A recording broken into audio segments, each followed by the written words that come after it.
As coaches, we know that some of the biggest hurdles to our team's success can come from off the field.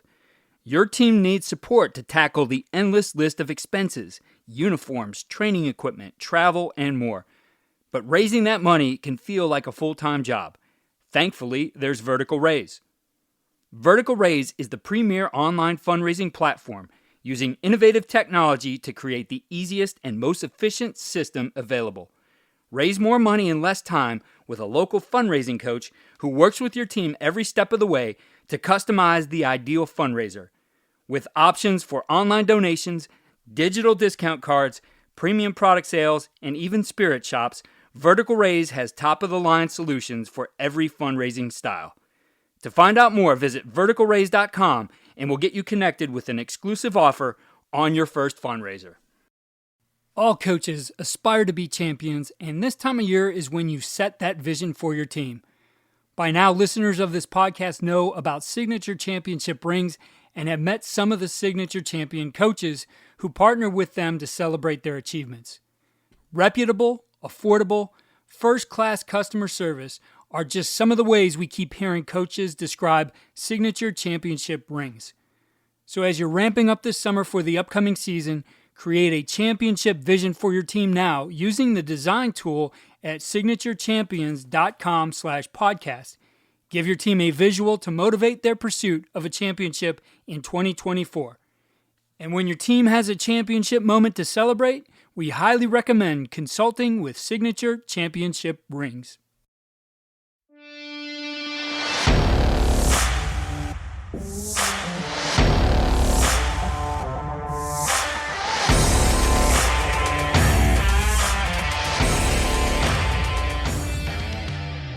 Everything I was calling was getting matched out. We were running the stick and the wide cross, and we were doing the verts and everything. We could not create separation, and it wasn't the player's fault. I'm talking about getting matched out. So I knew then there was something that I had to figure out. And so that's when all of this stuff started to brew, and it's like, okay, we've got to try something different. We're back for Season 2 of the Passing Lab with our host, Josh Herring. And I think this is going to be another exciting summer, some great episodes. And Josh, you kick it off with a very strong right here in Caleb Corrill, who we've had on the podcast before. He was the Hanson Ratings Offensive Coordinator of the Year, has done an outstanding job, averaging over 460 yards and 40 points over a 6-year span. And that earned him the opportunity to be an offensive coordinator at the FCS level at St. Thomas. So I think he's a guy we're going to expect a whole heck of a lot more out of here in the future, but we're excited to have him back here on our first Passing Lab. So again, thanks for doing this, Josh, and what do you have to say here about our first guest? Yeah, Caleb's awesome. If you're into some really deep technical X's and O's, this is the episode for you. He does a really, really just a tremendous job of going over kind of the 3 staple option routes they have in their offense. And Keith, like you said, I think, I even say in the episode, I think Caleb's ceiling is sky high. And if you just look at what he's accomplished so far and how hard he works and goes after trying to be better, he's going to do some really big things in the game. Yeah, and he's a guy who's not afraid to go and learn, not just from levels above him, but even down to the high school level. I mean, he seeks out great football minds, and he goes and he talks to them, and he's always open to learning and sharing. Yes, that is super, super impressive. If you've kind of been around as long as we have and coaching this thing, that is, I don't want to say it's rare, but you definitely don't find that with everyone. So it's pretty special. So here's our first episode of Passing Lab Season 2 with Caleb Corrill, offensive coordinator at St. Thomas. I've always been interested in the use of technology to make our jobs more effective, so I'm excited to continue sharing modern football technology with you here on the podcast. This innovative system leverages tendencies to improve self-scouting, game planning, and in-game decision-making at the speed of the game.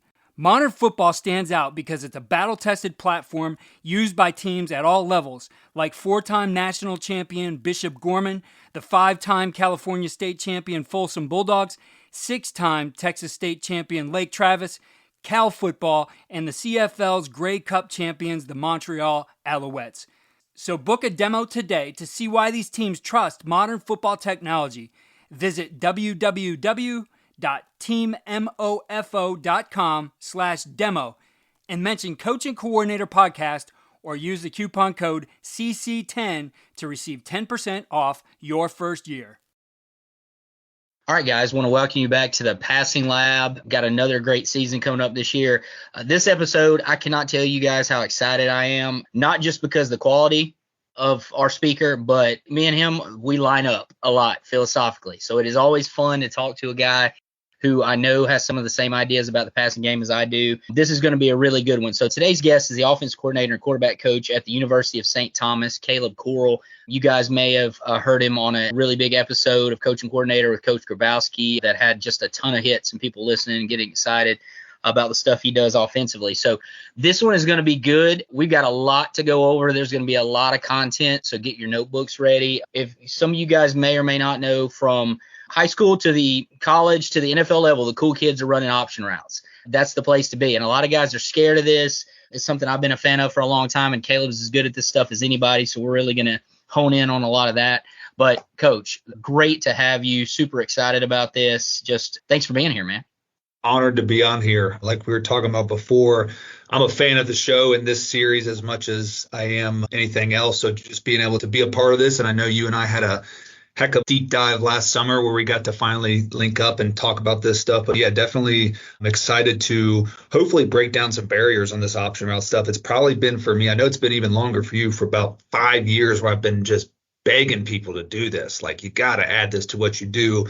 So finally, now we get a platform where we can really dive into why and how we get this thing accomplished. Yeah, it's going to be awesome. So let's jump in real quick just to give guys some background on you. And for those of you guys that don't know, Coach Corrill was the Hansen Ratings named him the top D3 offensive coordinator in America. He scored right at 50 points a game over the last 2 years. I don't care what level you're at. If you're scoring half 100 points, that is elite. So look him up. His stats are unbelievable. I'll take up 15 minutes of the show just reading stats to you guys. We want to get into the ball talk, but this is really good stuff. So as background wise, talk about kind of your influences. You are kind of like I am, far flung in all these different things you kind of have taken from and guys you've stolen from and learned from. So kind of just walk us through a little bit of the influences you've had in learning the passing game. Yeah, it's a great question. And so I think like a lot of us, I started in the air raid mindset where I did the certification and Hal Mumby and AJ and watching all Leach's tapes. And so I started in there in the first couple of years. And we'll kind of get into it when we get to the journey of the option routes. But I started to see a necessity for just some different applications of concepts. So honestly, when I was going through this, I think the 4 biggest pass game influences that we have had when we were at Mount St. Joe, number 1, Sean McVay. Right. So we're big on the Rams tape. We started that in 2017, 2018 by reading Bobby Peters' books and then really just trying to steal as many cuts off of YouTube that we could of just seeing what they were doing and then kind of folding into that. Bill O'Brien, Josh McDaniels with Patriots and the Raiders, and Sean Payton. And I know the NFL game certainly differs greatly from college, but honestly, a lot of this pass game stuff that we really dug into came from those guys. And I'll tell you what, one of the best resources that we found to like try to uncover this, there's on YouTube, you find those cut-ups of Cooper Kupp and all his targets. And we would just sit there and watch those and like see what they were doing. And I'll tell you what, the Rams really opened our eyes to it. And I think where it really broke open, Coach, is being from Cincinnati is when the Rams played the Bengals in the Super Bowl. And right. Cincinnatians, obviously, they had the right to be pretty excited. And I was excited too, but I was being a football nerd watching that game. And I'm watching the Rams work these condensed splits and these option routes in the biggest game in the sport. So really just dug into that. And I think, the college guys, obviously, anything off the Bryles tree, Lane Kiffin, we mentioned Leach, Lincoln Riley. I really like Gundy and Sark. I think they blend. I think Gundy does a great job of simplicity, becoming sophisticated offense. And Sark has obviously NFL background too. So a lot of those, and one name I want to throw in there that if you're listening to this, you like creative and effective passing game. One name that everybody needs to know is Pete Sturbick at Colorado School of the Mines, back-to-back runners up at the Division II level. I've had the honor of talking with him. Fantastic operation. He's really big into the bunch world. He does a great job of dressing things up, and he's got a really, really creative mind. He's an artistic mind that gets it done. I believe his quarterback over the last couple of years, if there's a guy that outdid our quarterback at Mount St. Joe, is his guy who's in the camp with Sean Payton right now. So that's definitely one. And then I wanted to add here, off of that NFL and college tree, is resources that I think if you're listening to this, you got to have all four of these. Number one, Dub Maddox. All right. Got the books and the process. Dan Gonzalez of just understanding how to partner concepts together.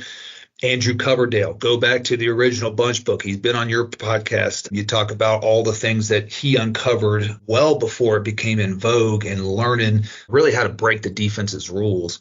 And I'm not just saying it because I'm on here, but you got the option book you sent me. And when I really went down this rabbit hole, I tried to look up every single resource that I could that you put out there, and have learned quite a bit from there. So that would kind of be that sphere of influence that I have, I believe.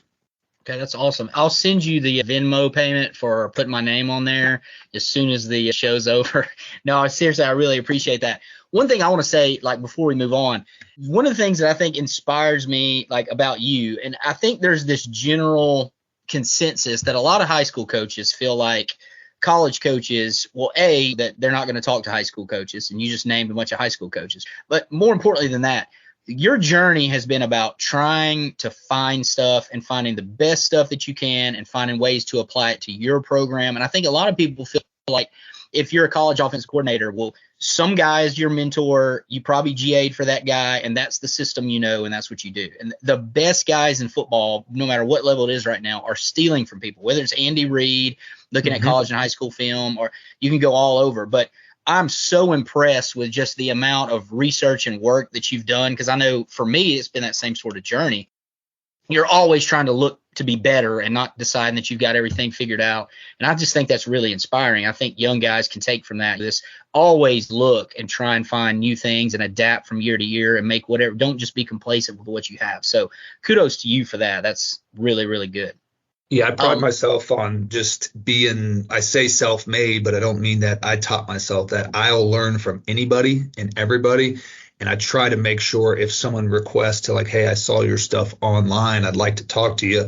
That's what Pete Sturbick did to me. He didn't need to do that, but I'll do that with anyone and everyone. And I'm just like you, I'm obsessed with every year trying to add and evolve what I know, because it's the Dub book, right? If the moment you start evolving, you're done. Like, you're going to get caught, and those 40 and 50 point per game seasons, they go down pretty quick because defenses are doing the same thing. So I appreciate you picking up on that, but I think it's really important.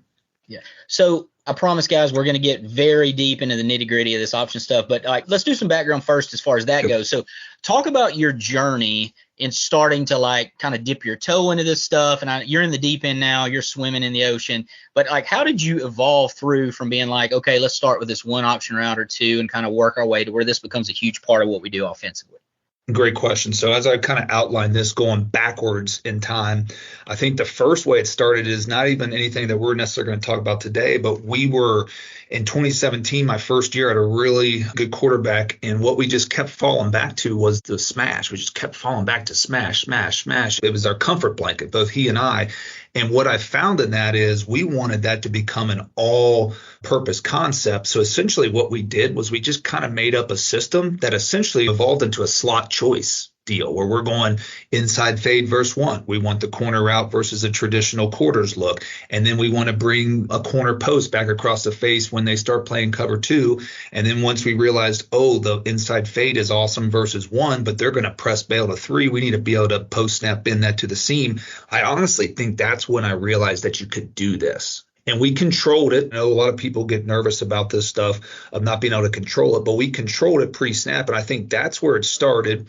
And then as I built it out in 2018, we were a big Y-cross team, and we were working a lot of these air raid concepts. We got into a conference championship game, essentially, and they were playing this two high quarter stuff where we were just getting slots bracketed all across the field, and I could not figure it out. Like, when I go back and watch that film, I'm just embarrassed of myself because everything I was calling was getting matched out. You know, I mean, we were running the stick and the wide cross, and we were doing the verts and everything. We could not get separation, and it wasn't the player's fault. I'm talking about getting matched out.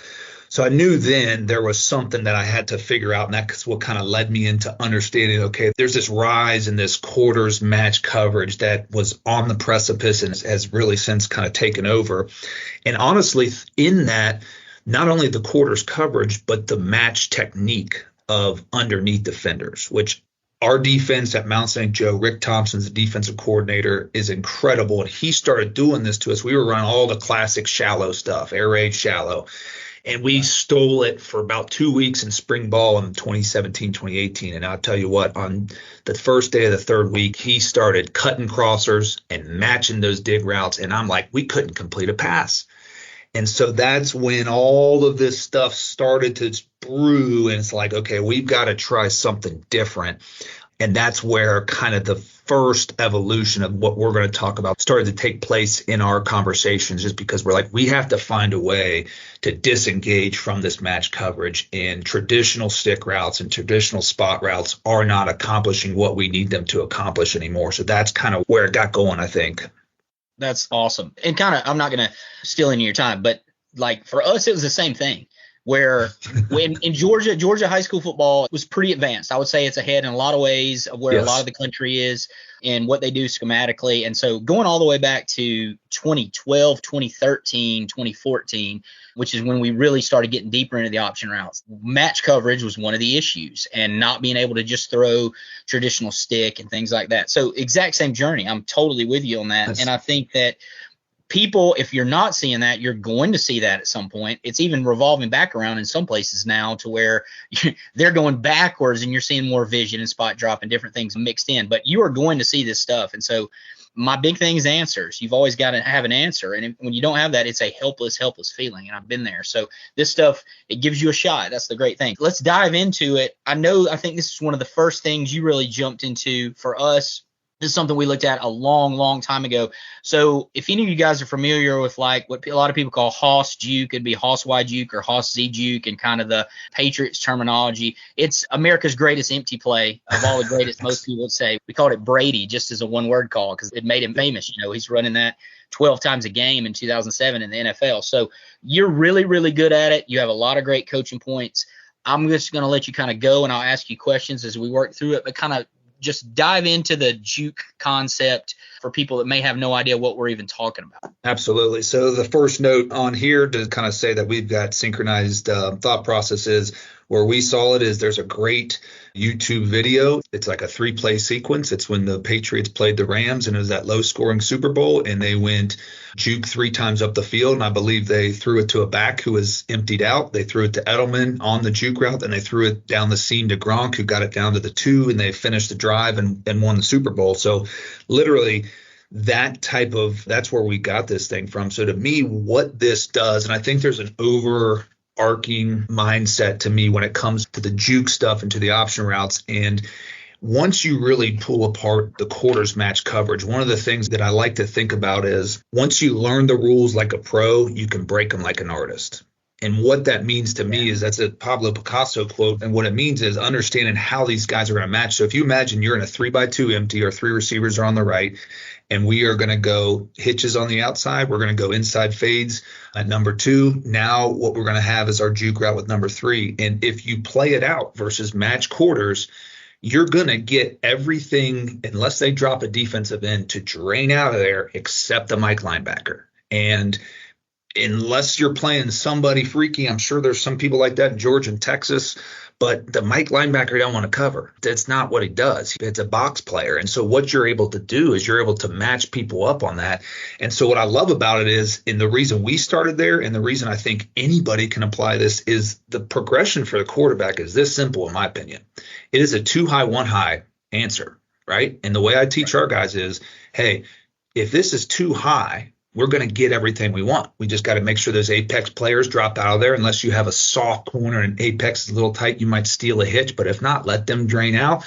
Our guy's going to go to work, and then as soon as he breaks leverage, we're going to throw it to him.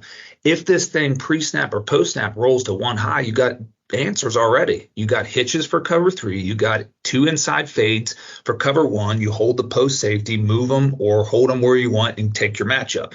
And literally in that Patriots Super Bowl, that's what they did. They threw a hitch, they threw the juke, and the Rams changed their coverages, but it has answers in it that shouldn't overload anybody, because those are all things that all of us at every level do. We already throw inside fades versus 1. We throw hitches versus off cover 3. And maybe we don't run a juke route, but we're isolating mics. People do it in 7-on-7s.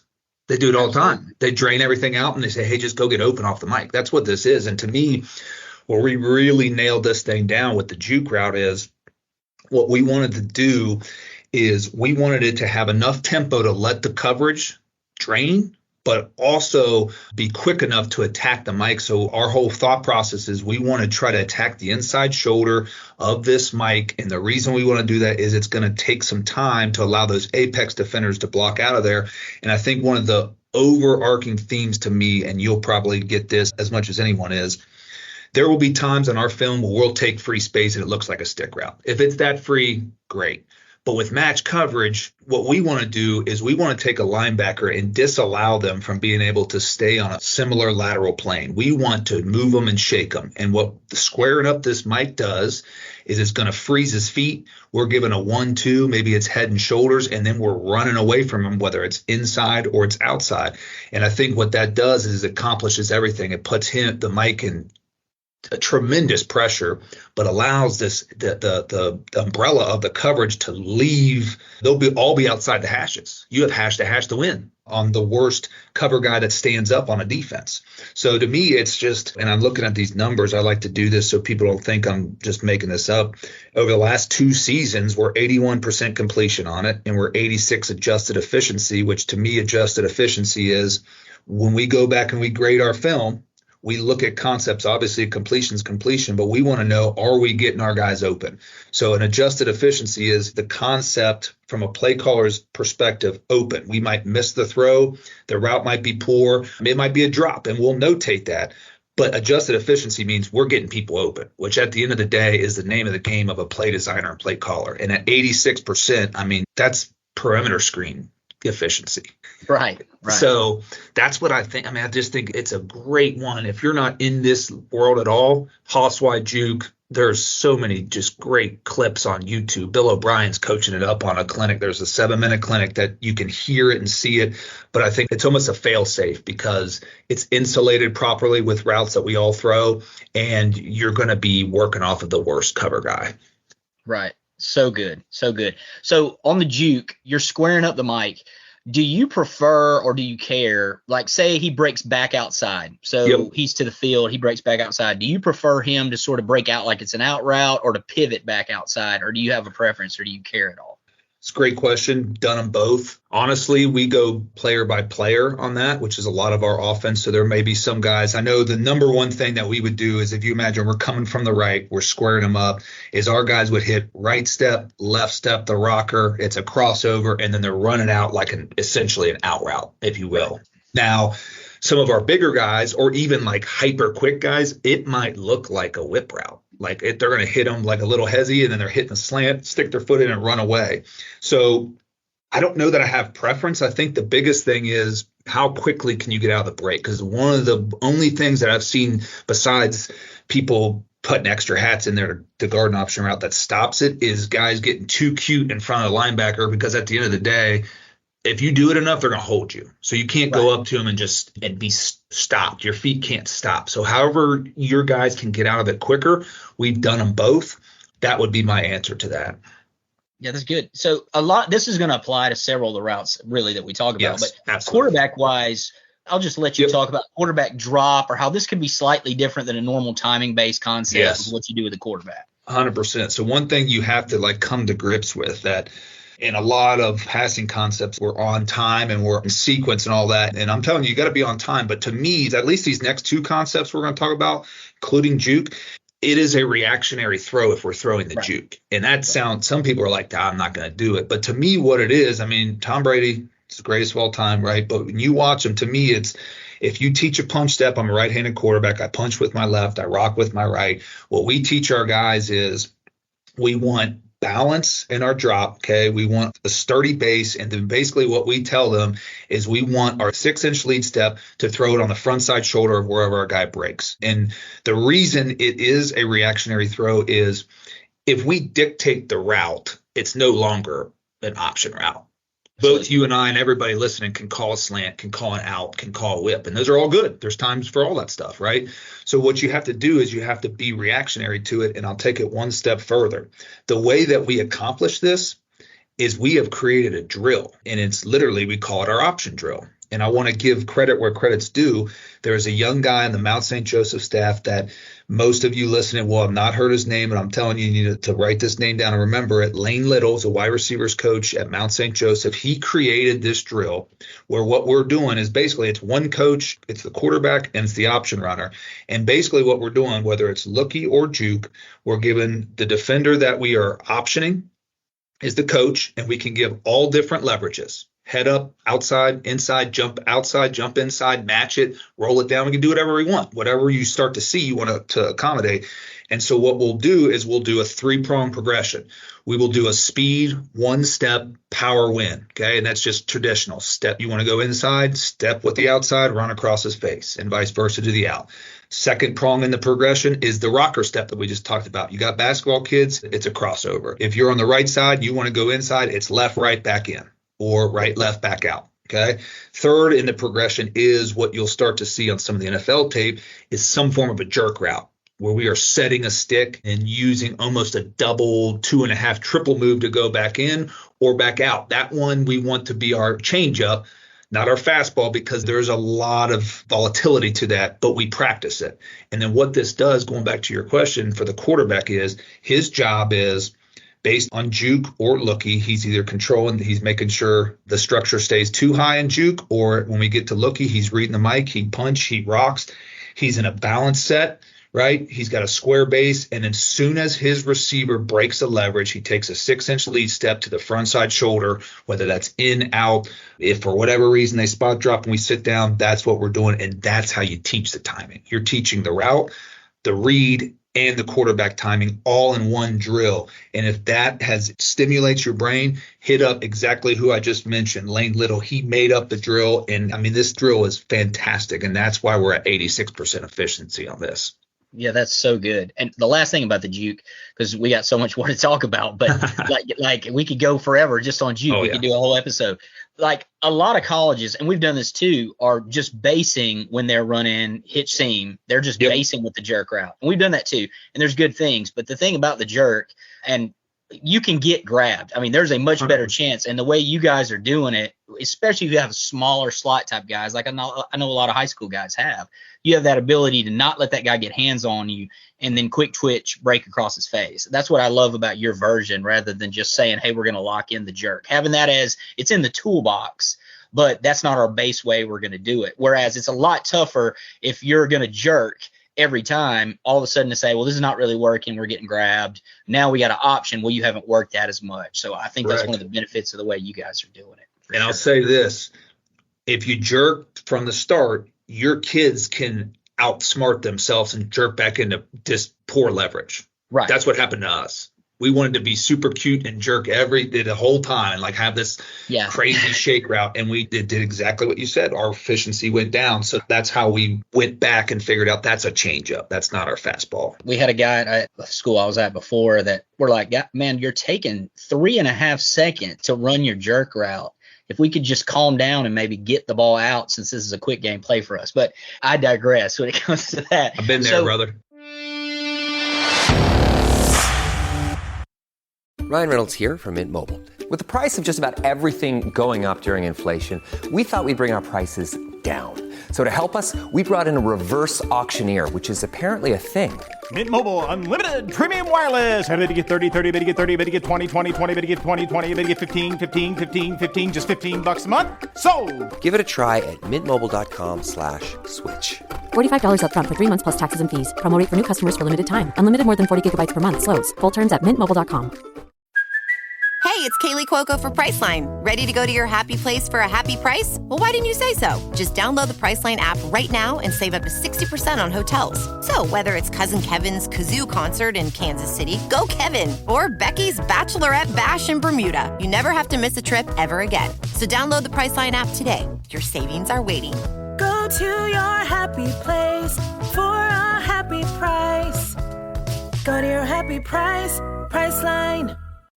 Let's go to Looky. Now, for a lot of you guys that don't know what we're talking about, and I'm going to let Coach go into it and explain, but if you're familiar with a lot of the slot option routes that are happening in the NFL, we're kind of hitting the holy trinity of option routes today. You've got juke routes. You've got look, which some people call slot looky. We call it sloppy, which is a slot option route. And then you have the option route that a lot of people call choice that we're going to get into with just some slight variations, but with choice where you're usually off some type of a smash that you're actually working this route. But we're talking looky now. So kind of how did this start for you? And we'll go into some detail about how to coach this thing up, because I know I probably get more questions about this one than any other option route. So we'll go pretty hardcore into this one. So I'll let you go. Yeah, I think this is probably my favorite. I mean, obviously, juke is where we started. I think our kids might say juke, but what I like about Looky is this started for me, another YouTube video, and go in and find it.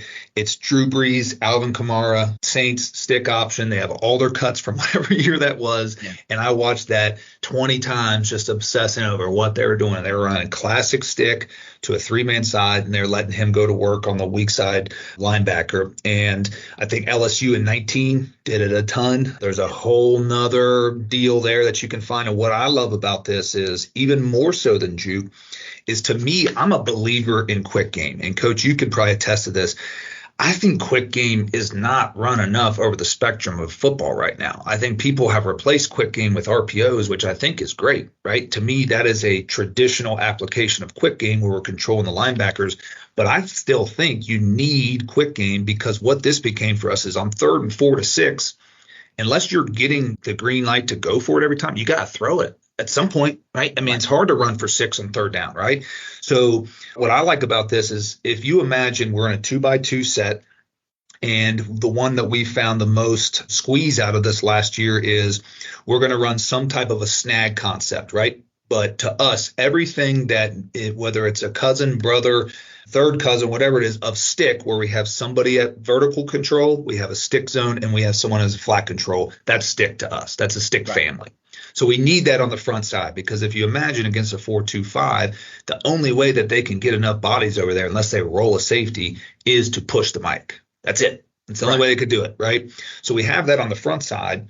Well, then on the backside, our two-man surface, we have some type of, vertical control. I prefer a post. I know the young guys at Mount St. Joe were getting on me maybe about a dig. You can MOR it. Whatever it is, we need the corner and the safety to drain, right? So now, if they match it out with the mic pushing to our three-man surface, we've created another isolation, which is the name of the game, right? Same thing in deep choice. You're creating an isolation.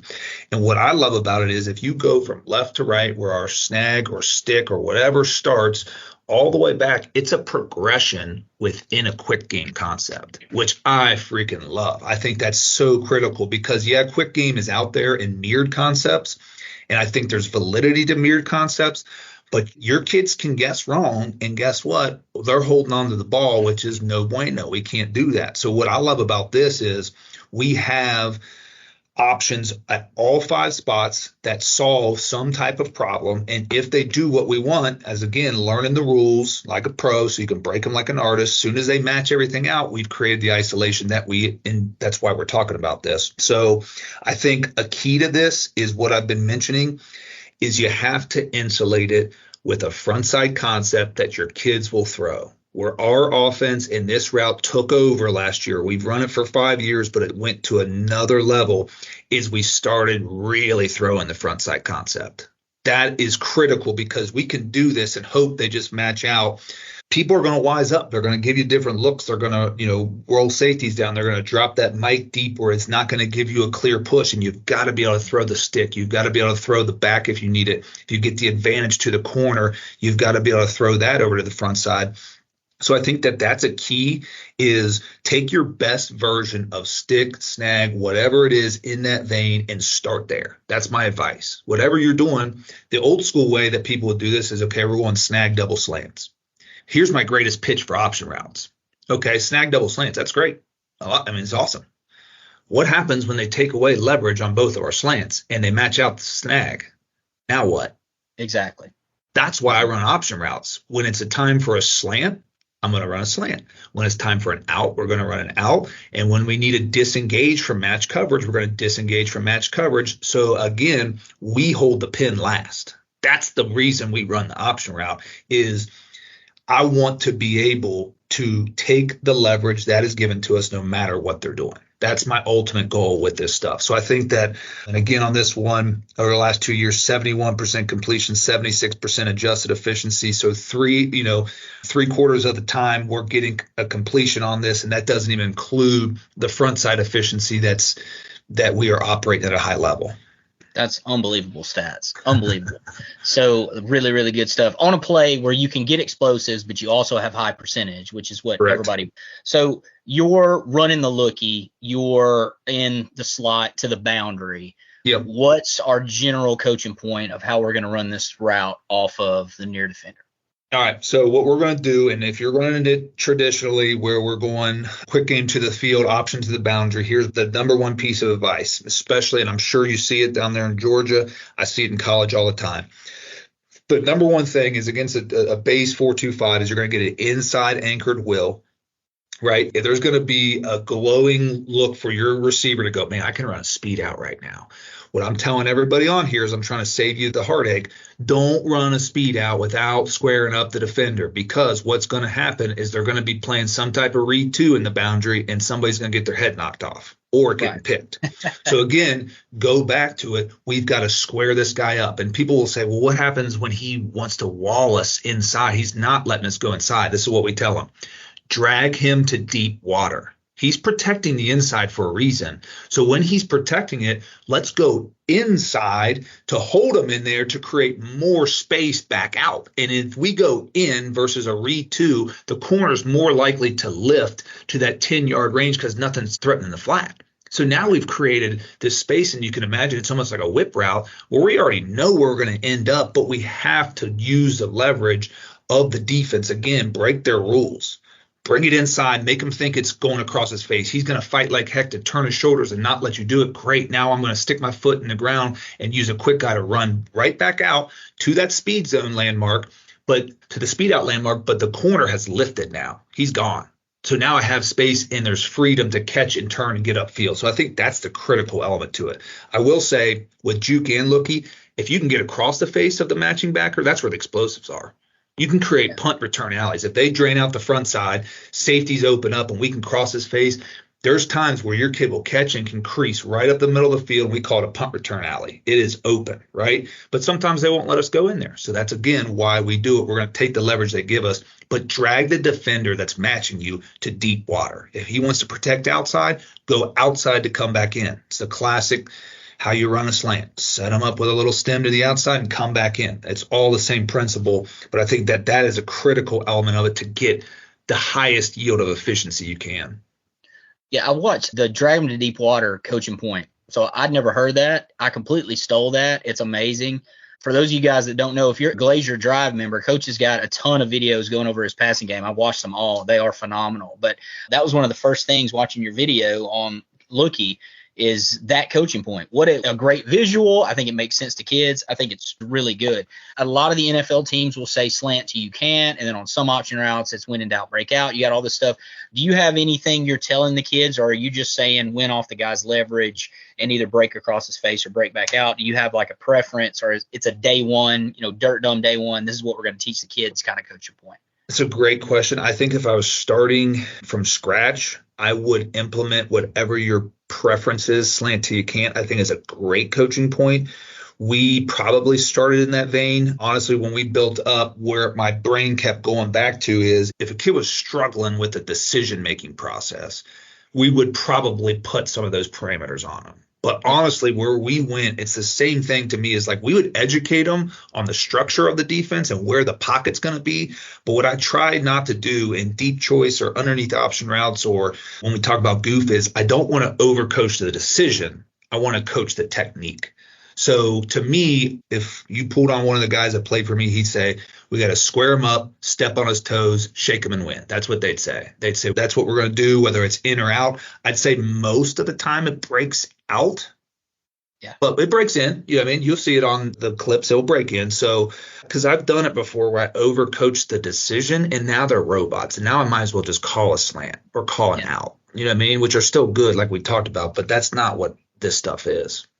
You like the post with number one. Why? Talk to me about why you like the post. So another big reason for all this option route stuff is the personnel, which I guarantee everybody on this listening has the little guy that you put him in the short shuttle and he can move, or he's a basketball kid that is just going to be too short to play at the next level. That's the guy for this. Somebody with the short area quickness, right? If they have feel, that's great, but the short area quickness.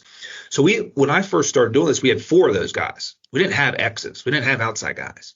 So the MOR works, but basically, Coach, if we were going to throw this MOR, it was going to be like at a 20% clip, which to me is just like, I can't do it. Like, it's not, why are we doing that?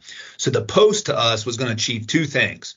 We felt that it gave our kids a better chance to win at the top of the route, and we knew for a fact that it would drain a quarters, corner, and safety. We never wanted that safety in the fit. I could hear out an argument for the dig, which I know Sark and them are doing that off the Goof stuff. I know you've seen it. That's got my intrigue. And the dig is probably something you could throw even at a higher clip than the post, but that's why we went to the post. It was personnel based, and we needed to make sure it achieved the objective that we needed it to, which was drain the coverage. But honestly, the way I see it is if they post snap roll on us, weak or strong, that post is going to hunt that seam that we can rip into, right? And that's where my brain goes, is it has a direct purpose for an issue that the concept holds within it, that if that happens, we have an outlet there.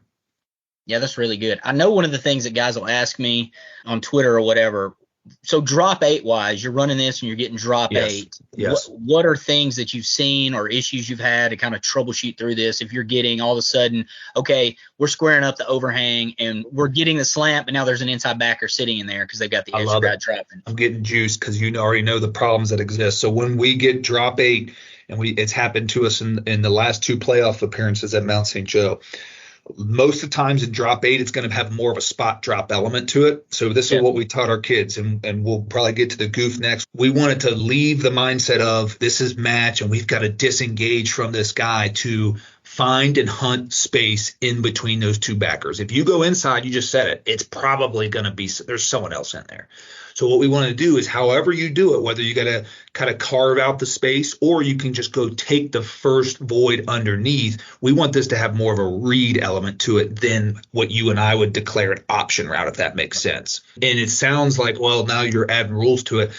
Our kids understand it because what we'll do is we'll just play a clip of drop 8. We'll pause it at the top and we'll show them the inside's gone.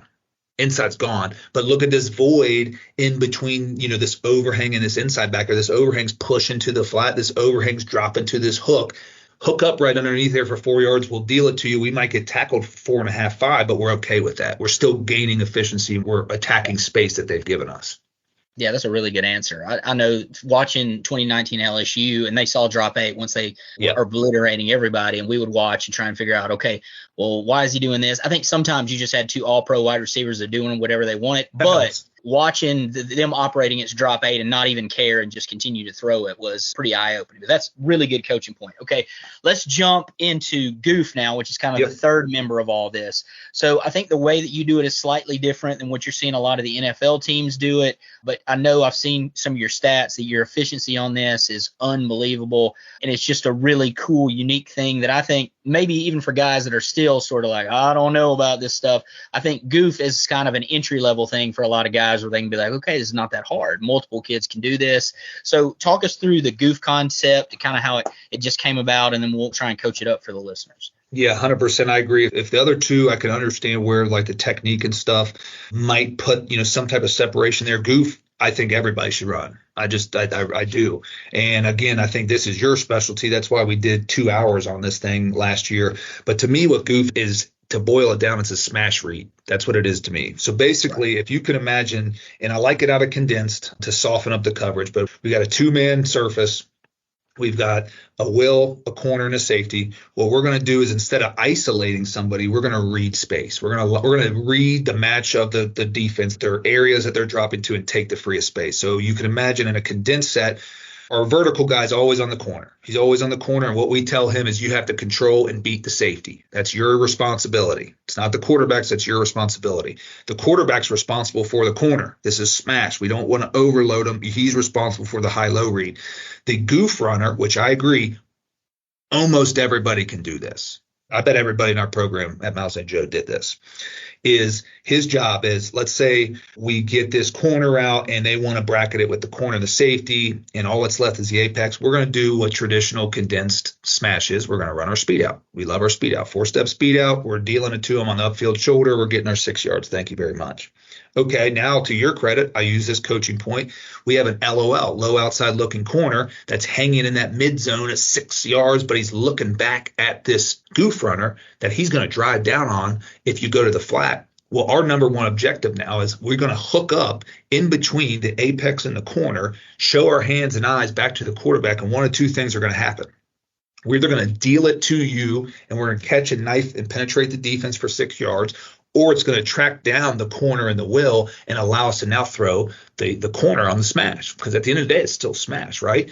The other thing that we've done with it is, if we got any type of blitz from that apex player, or a really high, like he's trying to wall the seam of the corner route, we're going to replace inside almost like a snag route. It might look like a slant or a snag, but what we tell our guys on that is you have to call hot if you do that. And the reason for me to do that is to protect the quarterback, because he's reading smash. He's not reading snag.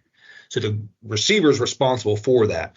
So if you can now go back and visualize what this is, it can be traditional smash with a speed out. It can be almost stick, if you will, right? Or it could be a snag concept. The flat control is the read of this goof runner.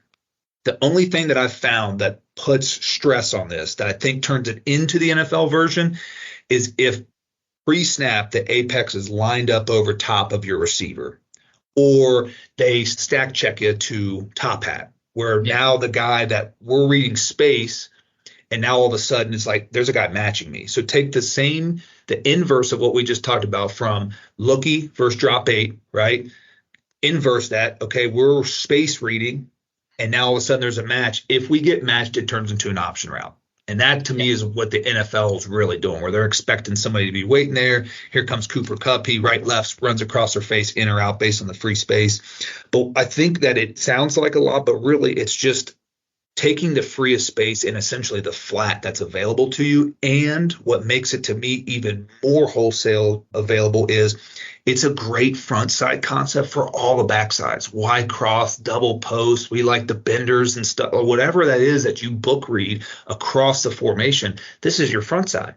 Call on 1st and 10. If we get 6, we're all happy, right? If they push the defense, we're working back to wide cross, right? Cross to post curl to back out if you want them. So to me, I agree with you. I think if you're starting somewhere, goof is the one, because most all of us have a high-low that we read on the front side. Yeah. Like, this is the best version of it.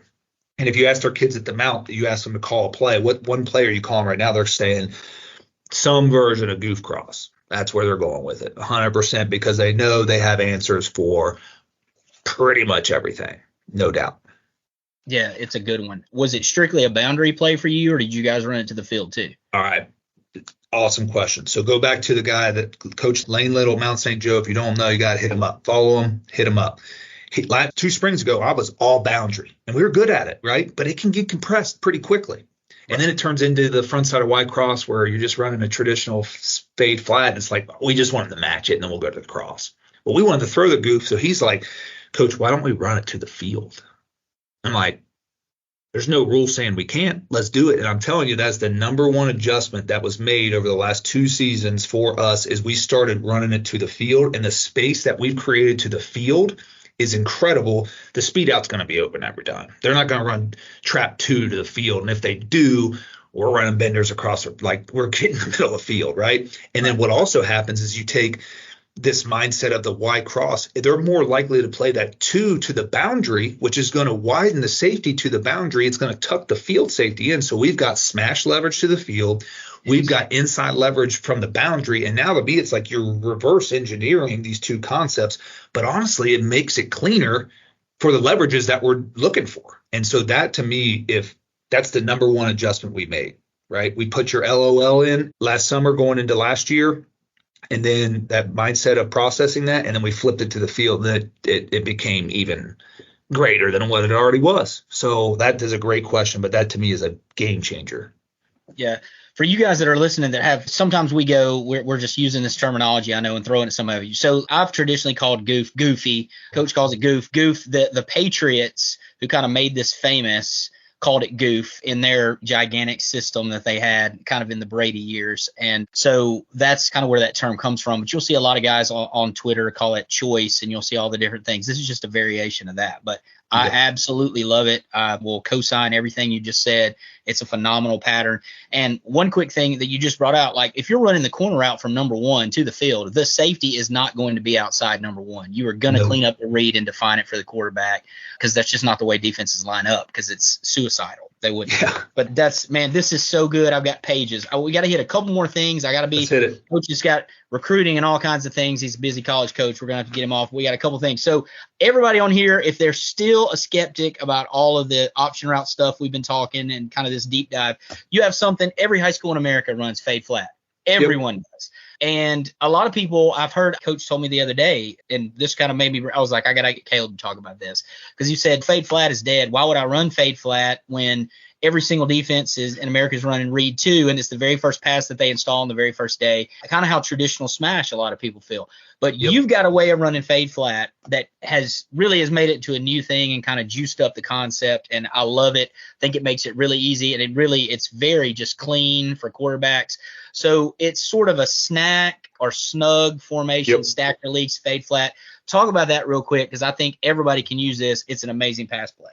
I'll hit this one quick, but I love this one. So to echo what Coach is saying, over the last 2 seasons, 87% completion, 93.5% adjusted. I mean, it's like, come on now, right? Nuts.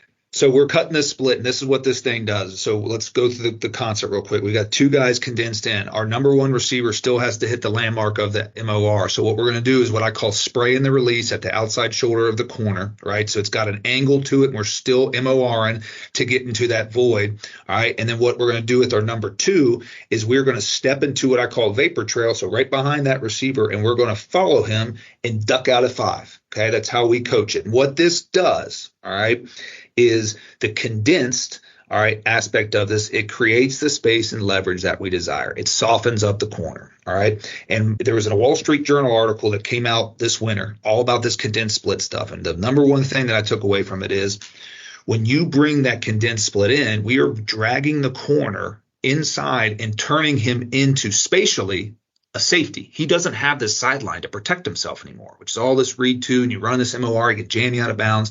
So now he's got all of the space in, out, vertical, underneath that he is not used to playing in this landmark. So what this does is it not only displaces the corner, but it puts immediate stress on him, which is going to give your quarterback a clearer indicator. And most of the time, because this thing is vapor trailed and being sprayed, it looks like switch verticals. It looks like post wheel. It looks like it's coming at you. And so once we get that clearer indicator, it's going to create an easier read for the corner, where we're doing the same thing we would do in the previous concept. It's just a high-low. It's fade flat. It's a front side. It's a cousin of smash, right? And if he lifts, we're going to throw it. I'll tell you this. I did a deep dive study because I don't even understand how this efficiency is real. But the only way to guard it, they can trap it, but the throw to me is easier on this whole shot because of the angles that we're taking. It's not as steep for the quarterbacks, so it helps at all levels. But what happens is if they want to lift the corner, the only way to guard it is the apex defender has to 7-on-7 drop. And what I mean by that is open his hips and run full speed right now. If he does not do that and the corner lifts, you are getting the speed out every single time. And then let's just say, great, they've seen it all the time and they guard it, which you can see by these numbers, it doesn't happen a lot. Well, Y cross is coming in right behind it. They're 3/2, stressed out. Here comes in something in that void. So again, just like Goof, it's a front side read where we want to take free access as many times as we can, but it builds in. So if you have Goof in this fade flat version, you've got two front side concepts that will actually get open on your Y crossed out instead of just using it as something to get matched. So I don't know. We tripped on this, Coach, to be honest with you. I don't know how we did it. You saw the video. It's ridiculous. And it's so inexpensive to teach. It's fade flat from a condense with a vapor trail, and it's clean. We got videos on it. If you hear this and they're like, Coach, you want, just get at me and I'll send you the cuts. Yeah, great stuff. So easy, simple. You're taking an everyday concept and finding new uses for it. I mean, that's what adapting as a coach is. It's so good. Okay, 2 quick questions and we'll get you off here. So you're a college coach. A lot of the guys that listen to this are high school coaches. A lot of them are quarterback coaches. Something I'm always interested in when I talk to college guys is what could a high school coach have done a better job at with guys that you're watching, you're recruiting, you're signing, whatever, that in coaching. So you get a kid and you're like, man, I really wish he had this skill or he was developed in this way before he got to me. It would have saved me time or would have made things easier. So for you as a college quarterback coach, like, what do you think are things that you would like to see high school coaches focus more on? Yeah, and I think a lot of us that are listening to this are probably operating in this world. I absolutely know you do, but I don't think that happens enough. So number one for me is all this stuff you can hear. It's progression. It's pocket-based. It's throwing in rhythm within the pocket and tying our footwork to the progressions. Every high school huddle tape I watch, the kids can throw the vertical. I could throw a fade. I have the worst arm in America. I could throw a fade. Drop it in the bucket, right? But to me, you want playmakers.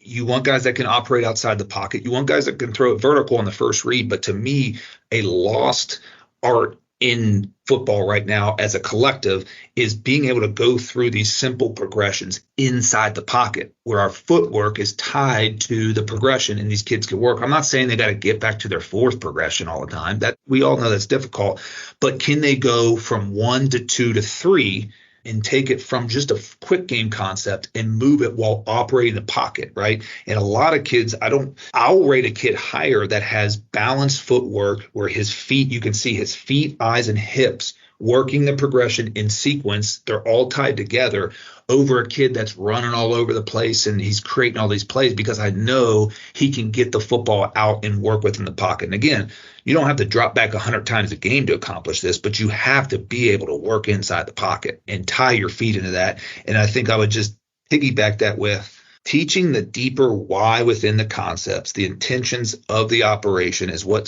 took our offense at Mount St. Joe from being pretty good to really good, right? And it took me 7 years to understand. That's why I was on that call with you last year, but like truly understanding why we're running this, how it's effective, going through it like we're doing right now, like what are the scenarios that could occur in this and working through them on the front end. So now our kids, as they work through the progression, they understand the answers and they're not going one read, oh, that's guarded, I'm taking off and running. Because that happens in Georgia, in Texas, and in these big boy states in college. If you're taking off running, you're going to get hurt.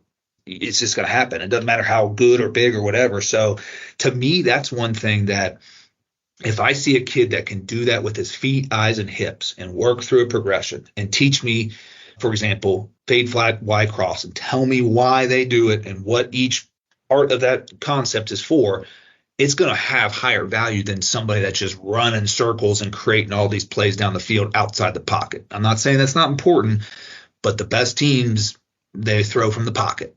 You know what I mean? They just do. Right. That's translatable, no doubt. You see 100%. A kid do that in high school, you're like, that's the world you live in college. So I think that's great points. Great points. So last question, I'll get you out of here. I cannot tell you how good this has been. So you're an OC, you're a play caller, you got all the pressure of game day. So what is your pregame routine? And we're going to ask this of every guest this year. Is kind of every guest gets the same question. But what is your pregame routine as you're getting ready for a game? And you can go as much into this as you want to. You can go all day, or you can be, this is the hour before the game. What kind of gets you ready to go on game day? So a couple things that come right to mind. I love rock and roll. I used to listen to the heaviest rock I could get on the speaker. I heard from someone they're like, hey, you should try classical music. Now, I'm not saying I listen to classical music, but my point of this is I listen to something that's going to bring my heart rate down, something chill. And usually what I go to is the summer playlist. Like it could be snowing out and I'm on the beach, right? And what I'm doing while I'm doing this, whether it's in my AirPods or in my home office, the office at the school, is I'm writing out my play sheet. We could do a whole nother, one of these later, but my play sheet's handwritten. I'm old school. And I'm going through, and what I'm doing is I'm reprocessing the week's work of this game plan in the call sheet, writing it out to take it from the pen to paper back to my brain. So just write, and that's what I just sit there, listen to my music. I'm on the beach and I'm writing out my plays on formations, my third downs, my calls. Okay, here's my tricks, and I'm just in there by myself. And I think that one of the things that I think is funny about how I operate pregame wise is, how your kids go out and they throw their routes on air before, right? I do not want to be out there whatsoever. And that might sound selfish, but the reason why, coach, is I see one drop or one missed throw and I'm like, oh, we're not going to complete any passes today. I got to scratch it. So I saved my players and my assistants all the heartache and just said, I'm going to stay inside. You guys get them ready, keep them loose. I'm going to go get myself loose. I'm going to sit here in a Zen type of environment, write out my call sheet, and I'll meet you guys on the field for the pregame handoff drills that you do. Your 3 plays of 7 on your 3 plays a team, and then we'll go in and come ready to get back out. So it has been a big one for me because a lot of it when I was younger was emotional and trying to get jacked up, and you're giving this pregame speech. None of that stuff matters. Like, it's great, but it don't matter. Like, we got to go execute. I got called plays that put our kids in the best position possible. So I want to be in a state of zen and make sure that our kids are comfortable.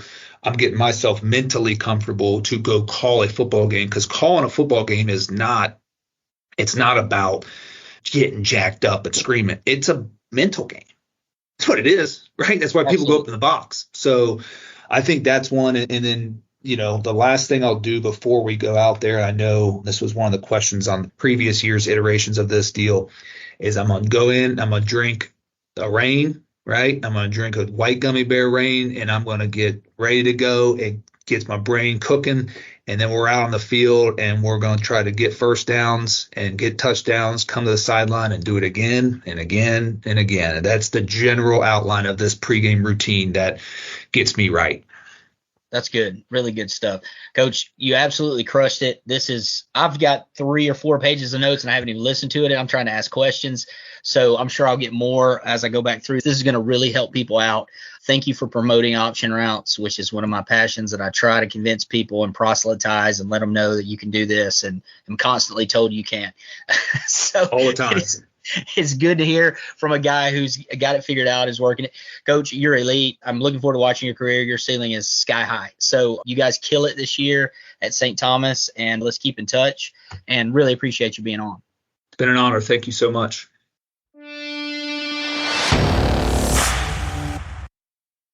Josh, as I said, very impressive here with Caleb. He never fails to disappoint, whether it's been on a clinic or a podcast. I think he's always dropping some great knowledge. But for you, what were the takeaways from this one? Well, I think the first thing is that in any coach, it doesn't matter what system, if you don't pass the ball at all, any coach can learn from this. And it's Caleb's willingness to learn and try and improve. If there's anybody that could kind of rest on their laurels and say, I've kind of got this figured out, if you look at his point totals over the last few years, he'd be the guy. But he doesn't do that at all. He's constantly searching and talking to guys and trying to find what the next great offensive idea is. I just really respect that, and I think it's amazing. So that's definitely one of my first takeaways. I think second, I have always been a big option route guy. You know that. We've talked about it for years. Caleb is super into that, and I know that's kind of what the episode's about. But the freedom, I think that guys can take from this, the freedom to let kids make choices and to make decisions on the run. I love what Caleb said about if you learn the rules like a pro. He had the Picasso quote, if you learn the rules like a pro, you can break them like an artist. What a cool quote about being able to take stuff that you learn within the system and then sort of express as a player in a different way maybe than somebody would have thought for. I think that's a really cool idea. A lot of coaches can take things from that. You can give kids freedom as long as it's educated freedom. They can do a lot of stuff. And I think the third thing is that he said, which is something that I've kind of advocated for a while, but I think that there's still a role for quick game in the modern passing game. And Caleb talked about, we're all going to have RPOs. That's going to be a heavy part of what we do in modern football. But there's also still a need for quick game, I think, in a lot of programs. And I think so many coaches have gotten away from that. I think having that is another option for your quarterback where you can define where you want the ball to go and pre-snap and post-snap and not have to worry about having things you want to do taken away from you by your read in the RPO game. So I think that still having quick game, that's a super important thing that I think is coming back around a little bit, but I wish more coaches would listen to his point on that. Yeah, as I said, a great kickoff here to season 2 of the Passing Lab. I'm excited for the guests you're bringing to us here this summer and look forward to our next one here. Super excited, Keith. Thanks for having me. Be sure to visit coachandcoordinator.com and check out the 10% Toolkit, which highlights our partners and some of the offers they have to you as a listener. The link to that is in the show notes. Follow all we're doing at coachandcoordinator.com and follow us on X at Coach K. Grabowski.